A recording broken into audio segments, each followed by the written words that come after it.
So we're here today to talk about wisdom. Can anyone out there tell me one of the wisest things they've ever heard in their life? If you can, and you don't mind sharing, there it is. If you don't mind sharing, can you tell me something wise that you heard? Anybody? Wisdom? Yeah, you've got some? Great. One of the wisdom things you heard. It's on. All right, well, even though the source of it might be surprising, it was Mike Tyson. You know, it Mike Tyson. It makes sense that everybody has a plan that's going to get punched in the face. Okay. So it just means like everybody has these great ideas, and we all have this wide out plan, but then something that we don't expect happens. Oh, okay. And then how we deal with it is really, how we deal with it basically defines who we are. Okay, thanks. I told you what I'm saying. You had something. Yeah. With age comes wisdom. With age comes wisdom. Yeah, that's a good wise thing. Yeah. You have one, Dad? Well, this is my grandfather saying, and I thought so much of him. He's a wise man. He said we can't always help the thoughts in our head. It's how we act on them. Ah, very good. Yeah. I heard one similar to that. There's a gentleman that told me, he said, you can't help it if a bird drops something on your head, but you don't have to let them set a nest up in your hair. So, and he said thoughts are that way too. He said you can either, birds like the church. Yes, they do. There's a few here. Other thoughts? Anything? Other wisdom things that you've heard? Yeah. My father was fond of it. He used to say, eat, drink, and be merry, for tomorrow you may die. All right. Yeah. So you don't always have tomorrow. Eat, drink, and be merry, and that's actually scriptural also in Ecclesiastes. So what is wisdom? In my studies this week, wisdom for me has come down to this. It is the thing that tears away the ignorance and the things that are not true and leaves you with what is true. Okay? Example of this, I looked at a magazine in the standing in line at the grocery store, and there was a magazine there, and it was showing some paparazzi pictures of stars without their makeup on. Yeah. Uh-oh. And it was quite surprising. They looked like normal people. They didn't look all photoshopped and as gorgeous gorgeous beyond compare. They looked like you and me, basically. And what that tells me is that in reality, there's a lot to be said for the natural and true person that you are, and being comfortable with that. To not try to hold yourself up to some painted picture of what we can look like. Now, on the other side of that, there's nothing saying that any one plane cannot look beautiful. That the beauty of this world is really within your eyes, and it is where you find what you find beautiful. So for me, I would like to be able to say that I get to sit at the table of wisdom and get to eat from that table. I hope that I eat from it often. But what that means is I have to say no to those things that distract us in life.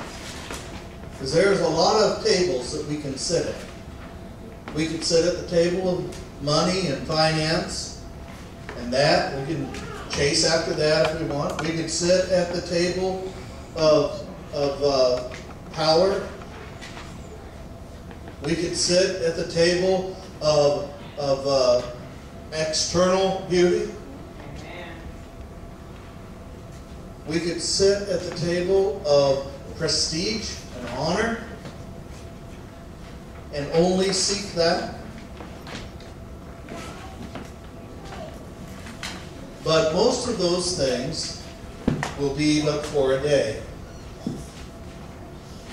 What wisdom asks us to do is sit at her table, because at her table is life, life everlasting. Now, the greatest wisdom I know and that I've ever heard is from Jesus Christ, to sit at his banquet table. Christ invites us all. He does just like the Lady Wisdom did.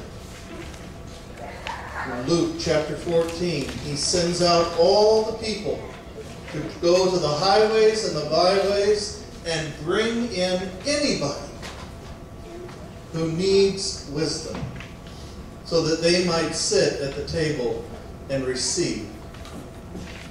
Does Jesus want to surround himself only with wise people? No. And the Lady Wisdom doesn't look for that either. She's looking for people who need wisdom, who need the food that she provides, who are ready to strip away their ignorance and find out what life really is. One of the ways that we do that is through science and through understanding our laws, through understanding the scriptures. These are the things that we must be willing first to come to the table. That's just a heart change that has to happen there. We have to be willing to sit ourselves down at the table, and then we have to be willing to break bread with wisdom, to let go of those things that might be ignorance, that might be things that we have held on to as truth when they may not have been. And we may have to let go of something someone else told you you were, that you really never were.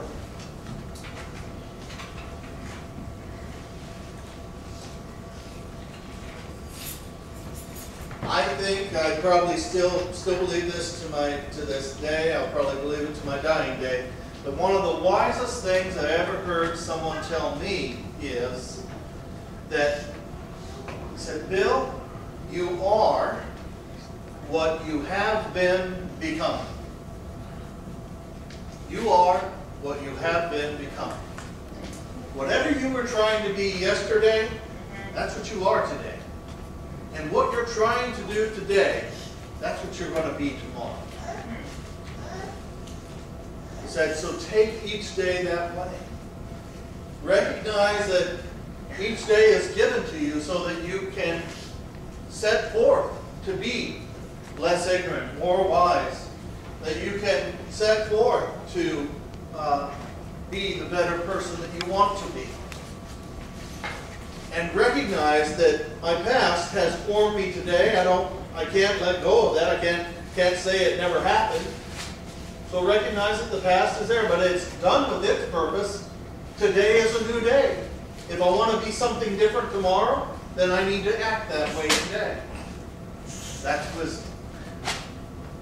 Wisdom is letting go of those things that are ignorant or things that are untrue, and recognizing the things that are true in my life. Amen. The things that I can count on, that I can hold to, that will be here. Whether it's cold and rainy outside, or hot and warm, or whether it's a storm, or whether there is a famine or a drought. What are the things things that you can hold on to forever.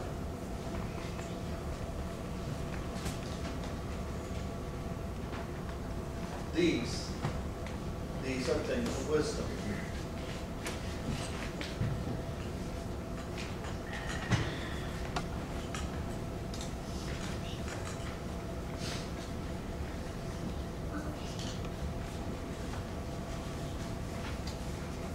The very first thing I had to let go of in order to find wisdom was this. I had to let go of that thing called immaturity. I'm on, aren't I? Can you hear me? Uh-huh. All right, everybody else can hear you. Lisa, you can turn your hearing aid up. Don't have one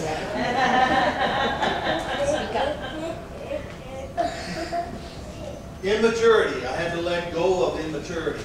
Immaturity says, I already know it all, right? Uh-huh.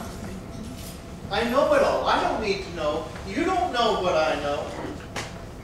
I don't need to hear anything from you. Immaturity says, I've got it already planned out. I know where I'm going. I've not ever been hit with that left side hook yet. Quote Tyson. I've got my plans, and I know where I'm going.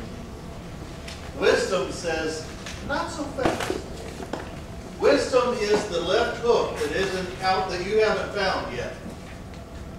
Wisdom is knowing that even though I know a lot, there's still a whole lot that I need to know. Amen. And it is a daily task. I'm going to ask, who is the youngest person in this room? Raise your hand if you're the youngest in this room. There's one that's about 1, and that one's pretty young. 2, okay. So, are they still learning? Yeah, they're learning a lot. Now, who is 90 or older in this room? Anyone? Yeah, right there. Yep. You're the oldest? Yes. How much? 90 behind you. There's 90 back here too. Have you stopped learning? You're 91? 91. Have you stopped learning? Is there more to learn? Okay, well, so even if I get to 91, I've still got some more to learn. Thank you. Yeah, Bill, that means you too. That means me too? No, I know it. No. Okay. Wait a minute. I don't know it all. That's foolishness that says I know it all. And who can I learn from? Everybody. You can learn from anyone and anything. We can learn from anyone and anything. And I can even learn from Sherrod. Tony was pointing to him and questioning him too. So yeah, I can even learn from Sherrod.